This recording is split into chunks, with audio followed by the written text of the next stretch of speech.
It's the Tom Joyner Morning Show. Sybil, Tori, Kim, Martellus Bennett is in the Red Velvet Cake Studios this morning. What's up, homie? Nothing much, man. Just chilling. It don't smell like red velvet cake in here. I know, right? It's just the red of the walls. You retired from the NFL how long ago? It'll be a year, March 27th. And since you retired, you've done all these children's books? Yeah, well, I started my company while I was playing. It's called the Imagination Agency. And when my daughter was born, you know, having a daughter of color, you start reading all these books and you want to find more and more books that look like her. Mm-hmm. Didn't realize there's not that many, so I decided to just start writing my own for her at first, and then I figured that more people need it, so I just started, I built my company around that idea. Okay, your three children's books are 3 books in. Hey AJ, It's Bedtime.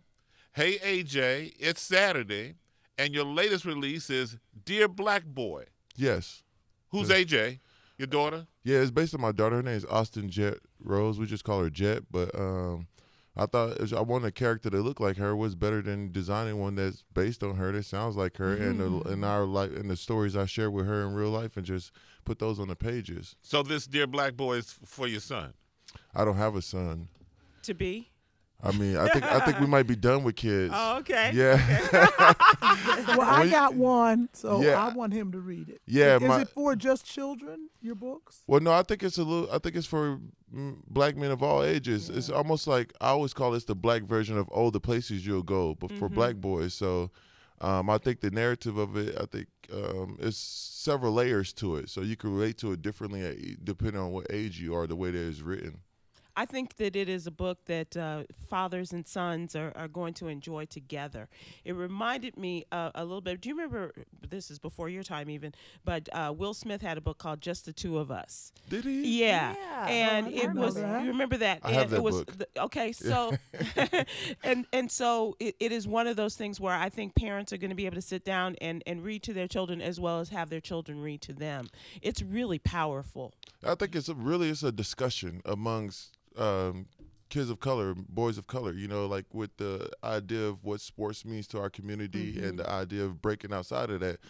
And I consider sports to be low-hanging fruit for us. It's like what they expect, what everyone knows that we can do. But the idea is showing them that they could do There's more. so much more out there. But the thing is, when you don't see it, you don't see yourself in those positions. Like NFL is 75% black. You know you could do that. But then the tech industry is 7% black. Yeah. So you don't really feel like that's for you. And then you see someone that's in there that looks like you feel like they're the anomaly. Like something was different about them that I can't do it because there's not a surplus of people that I can relate to in those fields. It really is so about if you did have a son, would you encourage him to be a football player? I would encourage him to do whatever he wants to do. You know what I'm saying? Like I'm one of those people, like, for me, from the standpoint of, like, I just try not to dream dreams for my kid, right? I think a lot of times we dream dreams for them instead of letting them show us what their dreams are and just supporting those and catering to those dreams. Yeah, you're right. And did your parents do that for you? Yeah, I was an eclectic kid. You know, I grew up in band. I was a mathlete. I was an honor roll student. I was the #1 football and basketball player in Texas. So I just kind of did a little bit of everything growing up. I enjoyed doing the plays. I always say people that I was the nerd that could dunk on you. So so no one really bothered me. I felt I've always been a bridge. I always bridged both sides of, like, creativity and athletics. And so now with this and parents asking you, because we do have parents right now, you're talking to them of young boys. It really is a book about striving. So what's the best advice that you're giving or that you would like to impart as a result of this book, Dear Black Boy? I mean, a lot of people talk about, representation in books and the things that we consume, and the media that we consume. And like children's books, only like 3% or so that represent kids of color. So I think that a part of it is being the representation as the author, the maker, because I pick out the paper, I draw, I illustrate. You are an artist. Yes, like every point, you drew the illustrations so too? I lay out all the pages. So my company, like, I'll sketch out the layouts and all the pages, and then I build the art style. I pick out the inks, the colors, and everything for the book. So I'm not one of those guys that, like, put their names on something. Every touch point comes through me, So when I'm illustrating, I'm working with the team on the illustrations. It's like, nope, let me draw this again. We need to change this, and we just build it out from there. So I've been lucky to work with a good group of artists underneath my umbrella of at my company. So it's been pretty fun. But my biggest thing to them is just like, I think that for boys, I just think that it's like you're not limited to, you don't have to dribble a ball to be successful, right? You could define success for yourself, and I just try to be a living testimony of that, you know, as a guy who plays sports, but also I've animated stuff for Disney. I've done things for Nickelodeon. I've done things for all these different companies creatively. Yeah. Oh, yeah.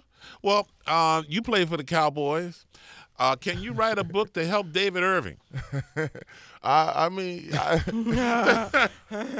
can't write that book. I think that's a discipline thing, you know, and it's really interesting to me because the way that the marijuana testing works in the NFL, you only get tested once a year, so you really have to clean up for like a month, get tested, and then you can really smoke during the season if you want to, right? So it's really just about being disciplined enough to put it. So a lot of guys who test positive, continuously test positive, they probably do have a little issue with the thing, because it's not that hard to work the system. Right. And what's the and what about that in terms of, as you said, discipline? I mean, that's something that we all have to learn, and obviously you have, and your brother, and all of that. That's really important, but some of us aren't getting that message. Yeah, I mean, I smoked my entire career, and I've never been out of the league, or, you know what I'm saying, I never got suspended for anything because I always had a time. You knew how to. Yeah, I knew when I needed to stop and when I could pick back up. I think there's a lot of benefits to smoking instead of doing like painkillers and other things throughout the season for my body. So I roll with those things instead. So it's just a system to it. Yeah. The book is really good. It's called Dear Black Boy, and I agree with Kim and others. It is a book for all ages. Yes. It is really. It's very good. It could be a kid going from elementary to middle school, or a kid graduating college to go into the real world.